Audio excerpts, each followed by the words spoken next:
আচ্ছা শুধু 1 বছরের মধ্যে তোমাদের নার্সিং হোমের এত বড় এক্সটেনশন হলো, এত টাকা কিভাবে কোথা দিয়ে আসছে? কি মুশকিল এক্সটেনশন হয়েছে, এত খুব আনন্দের কথা, সুখের কথা।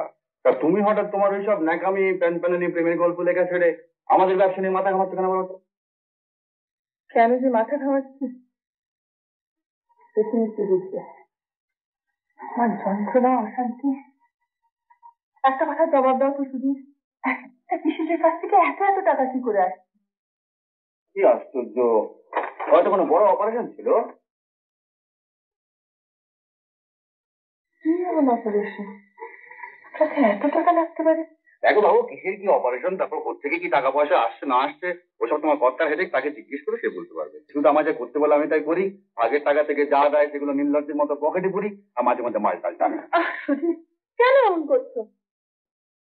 কি করছি দেখি? তুমি এড়িয়ে যাচ্ছ। কি এড়িয়ে যাচ্ছে সেটা বলবে তো? এই কাকে এড়িয়ে যাচ্ছে, ব্যাপারটা কি? আমি জানতে চাই তোমাদের নতুন পেশেন্ট অনিমা পোদ্দারের অপারেশনটা কি? তোমার জানার কোনো প্রয়োজন নেই। তবে একটা কথা জেনে রাখো, আমি যা করছি তা মেডিকেল গ্রাউন্ডে তার হাজবেন্ডের কনসেন্ট নিয়ে করছি।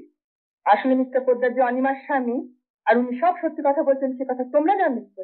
বাহ, দুজনে একসঙ্গে একই উদ্দেশ্য নিয়ে এলো, বললে আমার স্বামী স্ত্রী। এখন সবাই বিয়ে ছাদনা তলায় উপস্থিত থাকা তো আমাদের পক্ষে সম্ভব নয়। এরকম জঘন্য কাজ তোমরা কিছুতেই করতে পারবে না। মাথা খারাপ হয়েছে নাকি তোমার? কিসের জঘন্য কাজ? পেশেন্ট ভর্তি করেছি, টাকা নিয়েছি। এসব বদ চিন্তা তোমার মাথায় কে ঢোকাচ্ছে? সবই যদি বুঝে গিয়ে থাকো, তোমার আর নার্সিং হোমে যাবার কোনো দরকার নেই। আরে প্রশান্ত, শোন শোন প্রশান্ত, এখানে সামান্য ব্যাপার নিয়ে তোমরা।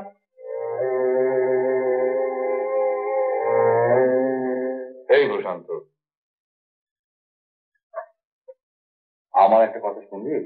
না, কারোর কথা আমি শুনতে চাই না, কারণ আমি যা করছি তা জেনে শুনেই করছি। মানুষ জেনে শুনেও তো ভুল করে। না, জেনে শুনে মানুষ কোনোদিন ভুল করে না, ভুল করে মানুষ ভুল করে। জাগিয়ে সেসব কথা কি বলতে চাইছিস? না, তেমন নতুন কিছু নয়।